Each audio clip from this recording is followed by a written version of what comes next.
Now, the state of Washington may not be a specific location where you would anticipate hurricane research to be done.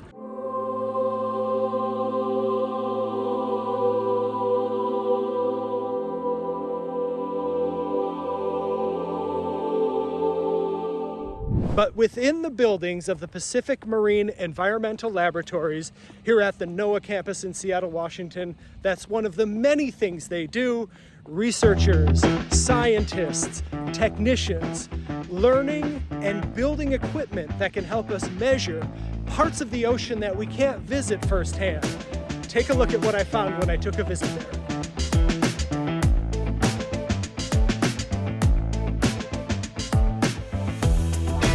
So this is the Saildrone, and I've actually seen these before in Florida because they hunt hurricanes. They're drones that sail. They use solar power, wind to try and maneuver themselves into the path of a hurricane. Once there, they use all these sensors to measure all sorts of things, temperature, pressure, wind, heat content, and they can actually help calculate the heat flux from the ocean to the atmosphere, which is very important in determining how strong a hurricane can get. But Gen 1 Saildrones look like this, and they're actually developed by a company called Saildrone.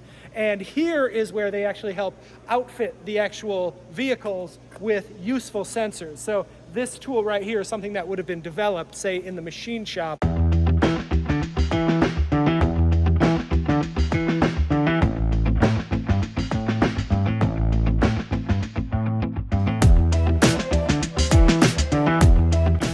This is where we go from art to part.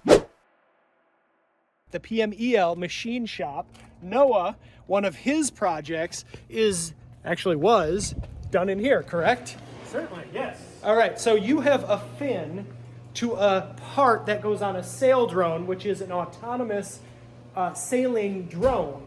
Right here, this is the one that you designed and 3D printed. Yes, exactly. So this is going to increase the accuracy of making a carbon measurement on the Saildrone. So we 3D print this part. When we have an idea, we 3D print it. It's very cheap, it's easy, we can make it really fast. Okay, but we can't test it, so we need something we can test. But it breaks easily, right? All right, so we come up with an intermediate piece so that we can test. Yeah, and this is really the art to part, and we can do that here in the machine shop. Okay.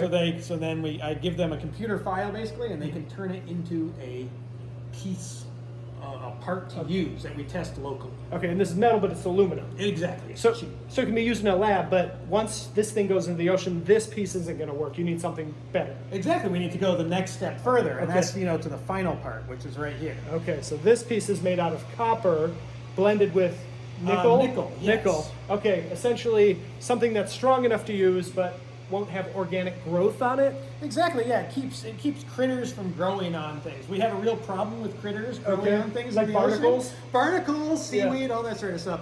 Because a lot of times our scientists, we want to measure what's in the ocean. We don't want to measure the critter that happens to be growing on the instrument. Of course, and it has a mass, right? And Exactly. it might bog the thing down. So the machine shop is pretty cool. It has all these tools. One of the tools is you start with this piece of plastic, and he's carving it away to come up with that piece right there. So kind of neat artistry mixed with science.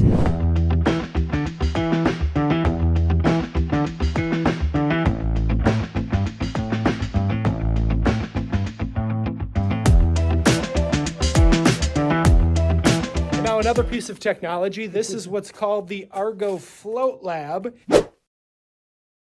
And these are the Argo floats. They essentially go up and down. They can change their buoyancy by pumping oil into this bottom part and expanding or contracting it. That will change the size but not the mass, so it can control how buoyant it is, float up and down, and then with the ocean currents. These are just some of the thousands of Argo floats that are actually in the ocean right now taking measurements, temperature, pressure, salinity. They just drift and take measurements according to this kind of path here. For 10 days, it will go as deep as it does, and then once it pokes its head back out, it will send that data out to the global telecommunications systems where the National Hurricane Center can put some of this data into some of their models to forecast hurricanes. Climate models can use this data. So this is where we started getting good Argo data to contribute to our estimates of ocean heat content. And it matters a lot because the ocean has absorbed 90% of the excess heat on the planet.